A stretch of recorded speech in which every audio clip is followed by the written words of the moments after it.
So number one thing you got to do is this. You got to change the target, and you need to look at the target daily.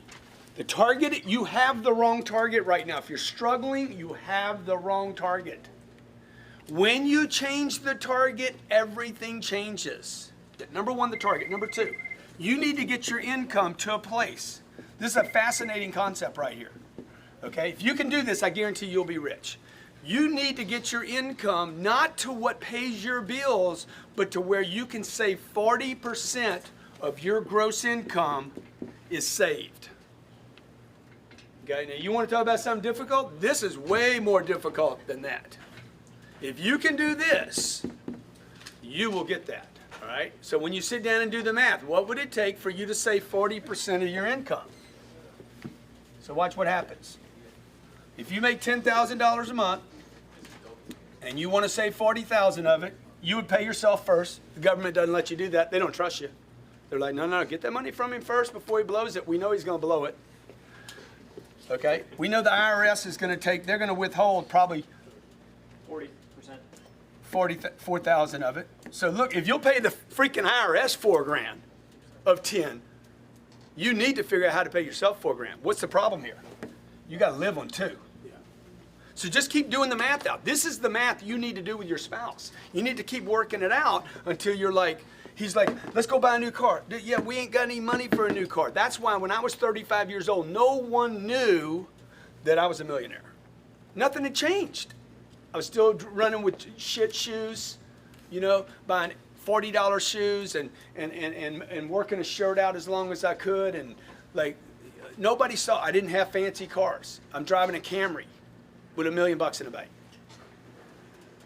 Because I was using this, okay? I pay the IRS. I've always paid those bastards. All right? And then what I did was, I'm like, I'm a bank $4,000. And then I realized, dude, I can't live on 2. It's making my life hard to do this. This money, by the way, a better word for saving is storage. I was storing money, not saving money. I'm storing it. I'm stockpiling, if you like that word better. You don't want to save money. It's worthless. It's like saving a legal pad. A legal pad is only good if you use it. Money is only good if you use it. How many heard this term? Cash is? King. It's worthless. Cash is worthless. It's not a king.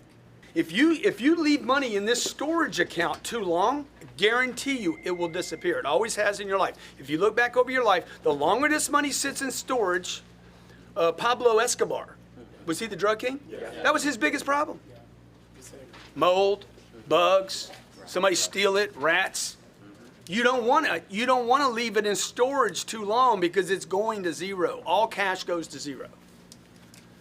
All right, so now when you do this math, you're like, dude, how much money do I actually need? Let's kick this up to 20 grand. At 20 grand, what happens? You're saving 8. Storage. You're paying 8.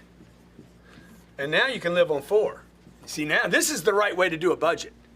You make 30,000, 12's going to storage, 12's going to the IR and the S, and that leaves you with 6. So now you can start seeing, dude, you got to be somewhere north of 300 grand a year. This is what they don't teach you at Harvard. You got to be somewhere north of 360 a year before you even have money to live on. So second thing to do, you got to keep playing this 40% game. Okay, number 3 thing you're going to do. You're going to go broke right here and invest the storage. Storage has to get invested. The golden goose is only good if she lays eggs. Otherwise you can kill her. Eat her for a chicken. Need eggs. Money needs to make babies, right? So your goal right here is to invest the storage money and continue to do that until this money over here, the passive money, is equal to your income. It's a tough game, man, right? So what would I do? I'd go out, I'm gonna make 30 grand, I'm gonna store 12, I'm gonna pay the IRS, I'm gonna live on 6. In Miami, you're like, there's no money left over. But there's 6 grand in storage right now. 6 grand, 6 grand, keep pumping the 6, keep pumping it until you find a place where you're like, I'm gonna invest this money now. When you make this move right here, do not invest in anything that is a maybe. Okay? You don't want to put your money in anything that's, Bitcoin. dude, you can't risk this money. Warren Buffett says, don't lose money, number one. Number two, don't lose money. I would tell you, number three, don't lose money. So what can you invest in? You can't leave it in the bank because that's losing money. They don't pay you anything. Takes you 833 years to double your money at the bank today. 833 years to double your money at today's bank rates. So if you guys don't know this, you need to start looking at this saying, hey, at night, man, what am I doing with my money, man? Confront the beast, right? So right here, the passive income, your target right here should be my passive income now exceeds my monthly income. You just need to do the math on it. Okay, so look, it's simple. Target, what's your new target? Freedom. Yeah, freedom. But let's put a number on it. So your first target should be $10 million and nothing short of that. And everybody in the room can do it. Okay, I can show everybody in the room somebody on this planet that came from your situation that's banked $10 million. Probably worse. You don't need a degree. Oh yeah, I can show you for every case bad problem you got. I can show you somebody you'd trade problems. You'd be like, no, I'll keep mine. You keep yours. Second thing, you got to get your income to 40%. You got to get your income to where you can bank 40% of your income. This is the most difficult part of this in the beginning because you're starving here until you confront the real problem. The real problem is income.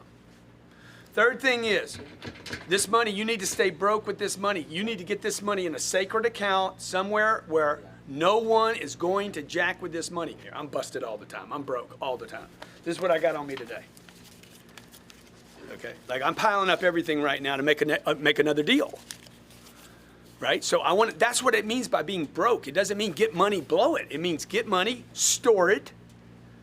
Okay? Find a place that's going to go where you don't lose the money. Number three, don't lose money. Cars, don't buy them, lease them.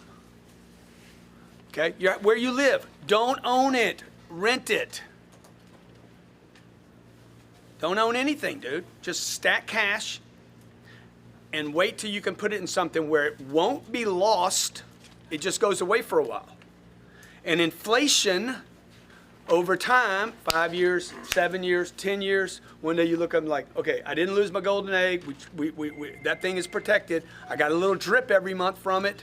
And you keep adding to that so the drip gets bigger and bigger and bigger and bigger. And then you can come to work on Monday and say, dude, I got money coming in here. I got money coming in here. But I'm broke all the time, so I got to keep replacing the gain. You know, when do you get off the treadmill? Whenever you want to. Perspective number three, as far as investments, what do you feel is your top three safest investments? Real estate, and real estate. Got it. Love it. Okay, you know why? Because when I buy a building with an address, if it's in the right location, it will be here 20 years from now. So I had a guy call me about car dealerships the other day. I said, dude, I don't want to buy car dealerships. I don't even know if they're going to be here. So I'm not buying Bitcoin. I don't know anything about Bitcoin, man. You want to give me some Bitcoin? I'll take it. But I'm not buying Bitcoin because I'm not buying Twitter stock. I don't know anything about Twitter. Is Twitter going to be here in the future? I don't know. I only invest in things that I know will be there in the future, excluding my condo. I'm not going to buy that. I don't need that. I want to buy things that people pay for. So this investment right here needs to produce what? One of the criteria, can't lose money. Number two, it has to give me a drip. If it don't have a baby, I ain't buying it.